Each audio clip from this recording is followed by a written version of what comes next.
All right, so let's dive in.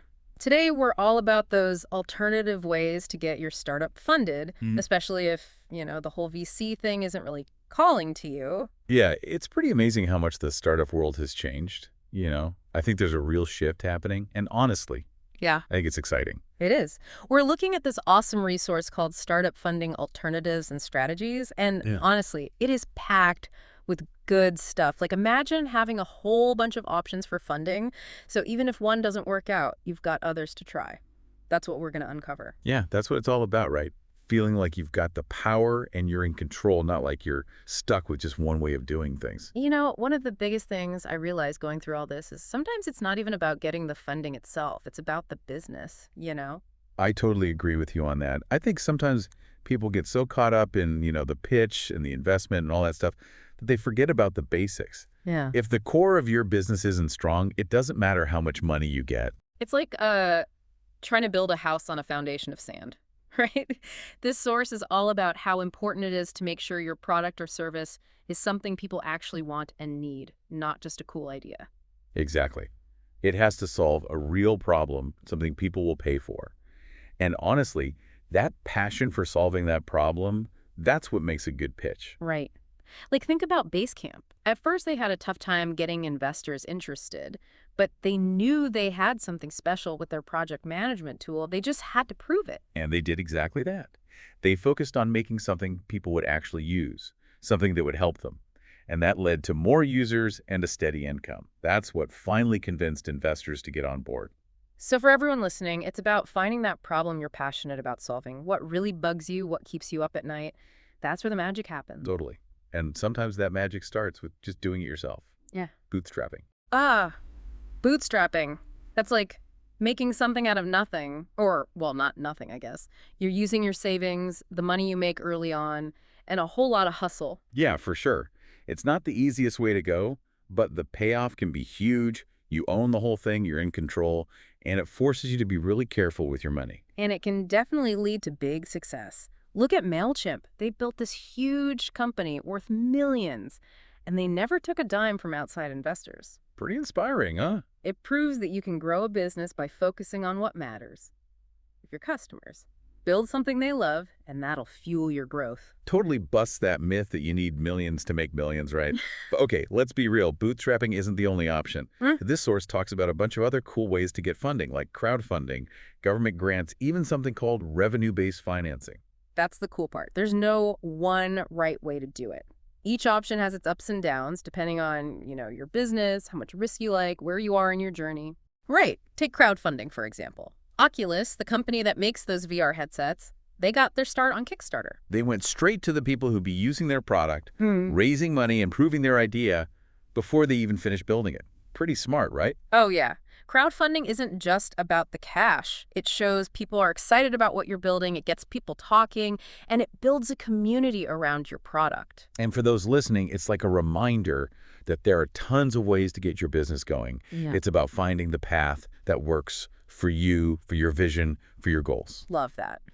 All right, so we talked about having a solid business idea and checking out different funding options, but now let's talk about something that investors go crazy for. Early revenue. It's like their favorite thing ever. Because it shows them it's actually working. Yeah. You're not just talking about what might happen. You've got real customers, real sales, real results. That's a game changer. And what's cool is this source talked a lot about the power of an MVP, a minimum viable product.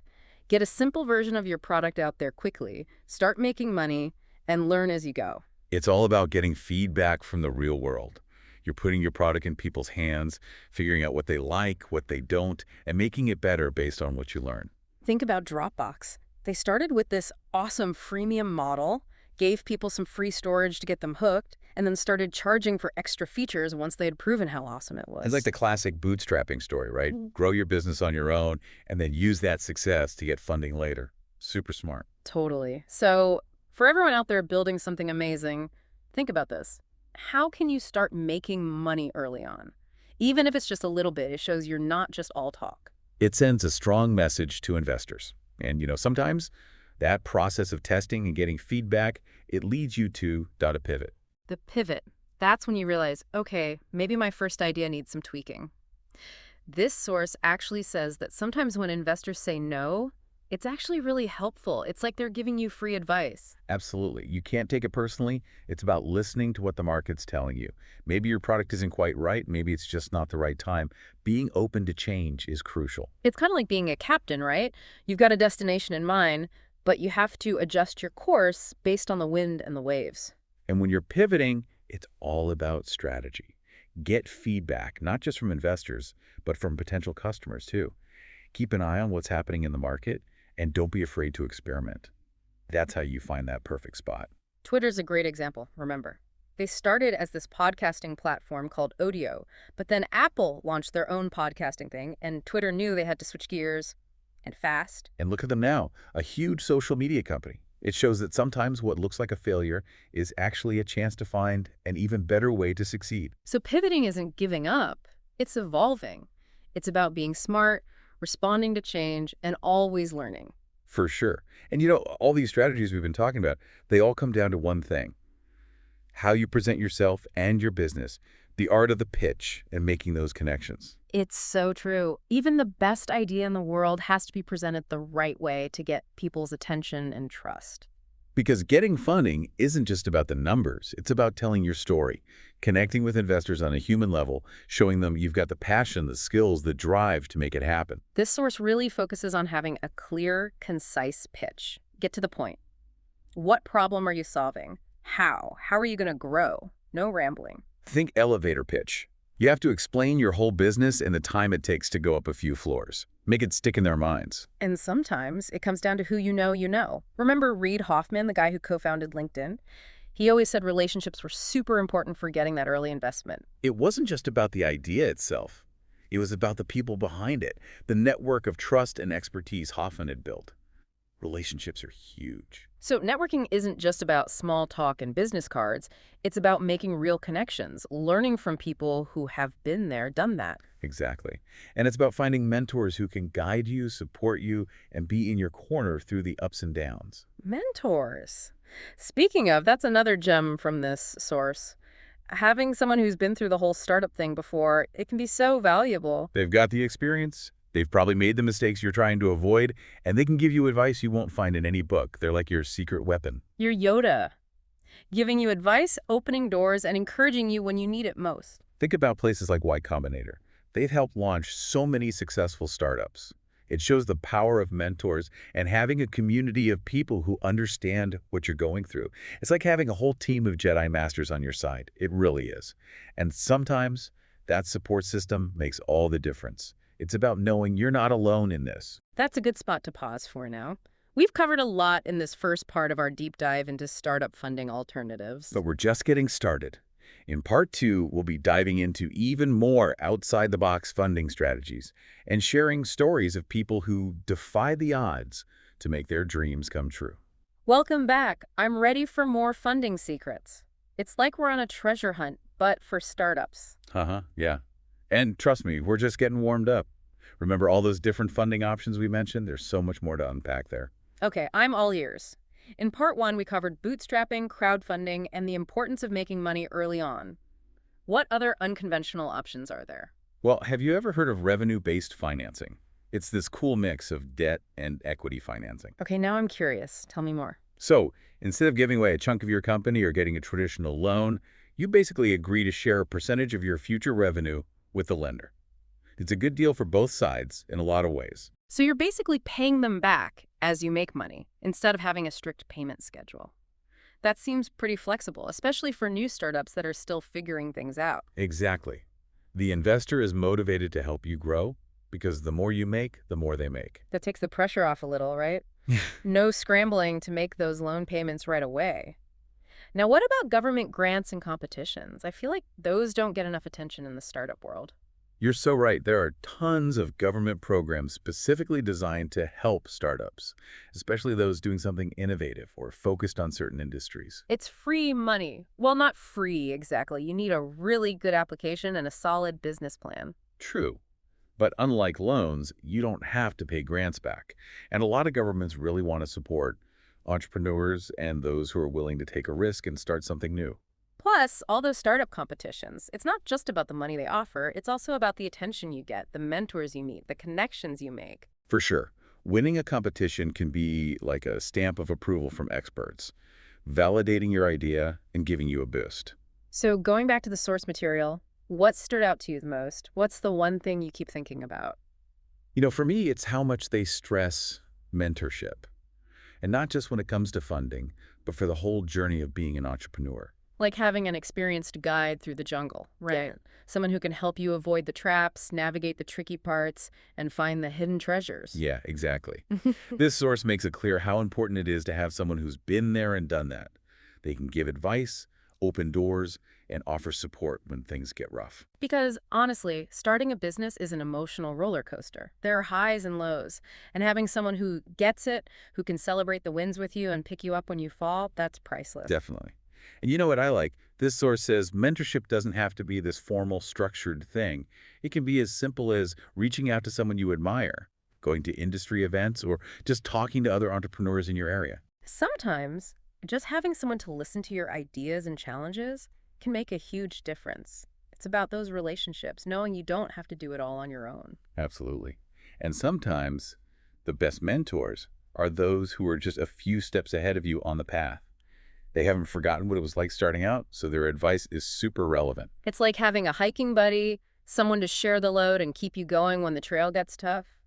So we've talked about some pretty unusual ways to get funding and how important mentorship is.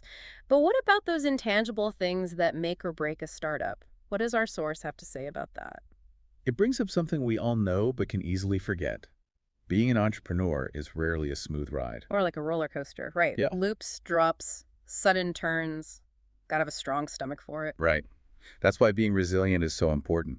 This source talks about being okay with those inevitable challenges, learning from them, and changing your approach when you need to. It's about having that grit, that never give up attitude, even when you get knocked down. And trust me, you will. It's part of the process. You have to be willing to pivot, change direction, maybe even totally reinvent yourself, depending on what the market tells you. Like a surfer, right? Riding the wave, but ready to adjust and move with the energy of the ocean. And that's where believing in yourself comes in. You have to trust your vision, your ability to get things done, and the value you're bringing to the table. Even if you get rejected, even if you don't get funding right away, it doesn't mean you're on the wrong track. It might just mean you need to find a different route to get to your destination. This source makes a really interesting point about being genuine when you tell your story. Investors aren't just looking for a cool idea. They're looking for someone they can believe in, someone who can clearly explain their vision and get other people excited about it. It's about connecting with them on a personal level, right? Sharing your excitement, your struggles, your victories. It's about being real, being open, and letting them see the heart of your business. And that's what makes the whole entrepreneur thing so fascinating, right? Yeah. It's not just about making money. It's about chasing your passions, making a difference, leaving your mark on the world. It's about pushing limits, challenging the norm, and making something that's never existed before. Okay, before we get too lost in all this entrepreneurial inspiration, let's bring it back to our source. What other justs can we share with our listeners? Well, it talks about something that's super relevant in the world today, Mm. the importance of having a strong team. Because no one can do it alone, right? Even the smartest entrepreneur needs a team of talented, passionate people to help turn their vision into reality. Exactly. This source really hammers home that you need the right people. People who share your values, your work ethic, your commitment to excellence. It's like putting together a team of superheroes, each with their own unique skills and powers, ready to create something amazing. And it's not just about finding people with the right skills. It's about creating a culture where everyone works together, trusts each other, and respects each other. It's about making everyone feel valued, empowered, and excited to do their best. And that's what leads to success in the end. It's not just the funding, the product, or the marketing. It's the people. I couldn't agree more, and I think this is a good place to wrap up part 2 of our deep dive into alternative startup funding strategies. Don't worry, we're not done yet. In part 3, we'll share some practical advice on how to choose the right funding path for your business and offer some final words of wisdom for all the future entrepreneurs out there. And we're back for the final part of our deep dive into all things startup funding. I feel like we've really explored a lot, from bootstrapping and crowdfunding to finding mentors and building a great team. It's been a wild ride. We've really gone deep on those different ways to fund a startup. But now, let's get practical. How do you actually pick the best funding path for you? Yeah, that's the big question. Let's say you're sitting there super excited about your amazing business idea, ready to jump in. How do you decide which way to go? Well, there's no magic answer that works for everyone, but our source gives some good advice. It starts with taking a hard look at yourself and your business. What's your business model like? How much risk are you okay with? Where do you see yourself in, say, 5 years? It's all about matching your funding strategy with your big vision, right? If you're all about control and independence and growing slowly and steadily, maybe bootstrapping is the answer. Exactly. But if you want to get your idea out there quickly, build a community, and maybe attract bigger investments later on, then crowdfunding could be a better fit. And if you're already making money and want to stay in charge of your company, revenue-based financing could be the way to go. It's all about finding that perfect balance, something that fits your values and goals. And you know what? It doesn't have to be just one or the other. You can combine different strategies. Oh, I like that. A hybrid approach. You could start by bootstrapping to get that MVP out there and then launch a crowdfunding campaign to create some buzz and get those pre-orders rolling in. Exactly. Being resourceful and creative is what entrepreneurship is all about. And this source reminds us to think of rejection as a learning opportunity. Yeah, it might feel bad, but it could be a sign that you need to tweak your approach or try something different, That's such a good way to think about it. It's not personal, it's just a chance to learn and grow. for sure. And that leads me to one of the biggest takeaways from all of this, the importance of sticking with it and being able to adapt. Starting a business is rarely a straight shot to success. Yeah, more like a winding road up a mountain, full of twists and turns and unexpected roadblocks. You've got to be ready to handle those bumps in the road, change direction if you need to, and maybe even switch cars completely. That's it. You need that grit, that unshakable belief in yourself and your idea, even when things get tough. Because, even if you don't get funding right away, it's not over. It just means you have to find another way, another path to make your dream happen. This source made it clear that being an entrepreneur is all about taking those challenges and seeing them as chances to grow. It's about always evolving, always learning, always adapting. What I really liked about this source was how it focused on the human side of entrepreneurship. It's not just about the numbers, the strategies, the presentations. It's about passion, connection, and building real relationships. It's about finding mentors who support you, putting together a team that believes in your vision, and being genuine when you tell your story. It's about remembering that behind every successful business, there's a person with a dream, a passion, and the guts to go for it. That's what makes this whole world so inspiring, isn't it? It really is. And on that note, we've come to the end of our deep dive into all those alternative ways to fund a startup. Hopefully you found it helpful, thought-provoking, and maybe even empowering. Remember, getting funded is just one part of the journey. The real magic comes when you mix that funding with your vision, your hard work, and a team of amazing people. So get out there, don't be afraid of the challenges, and make those entrepreneurial dreams a reality. And until next time, keep learning, keep exploring, and keep diving deep.